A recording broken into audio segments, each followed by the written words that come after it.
থাকি তো দুজন মানুষ, দুজন মানুষের কতই বার বাসন বেরোয়, আর দুজন মানুষের কতই বা রান্না করতে হয়, আর কীই বা কাজ থাকে।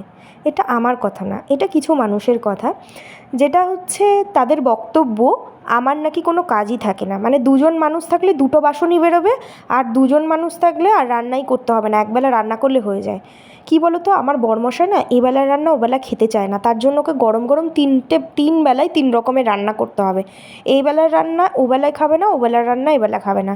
আমার বড়মশাইয়ের এই হ্যাবিটটা আছে, কারণ আমার শাশুড়ি মা এই অভ্যাসটা করে দিয়ে গেছে, যার জন্য আমার এই অসুবিধার মধ্যে পড়তে হয়। যতই কষ্ট হোক আমি তিন বেলাই ওর জন্য খাবার করতে হয়।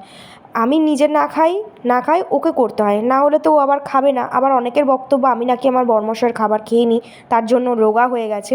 তাই জন্যই আমি আরও বরমশাইকে বিশেষ করে দিই।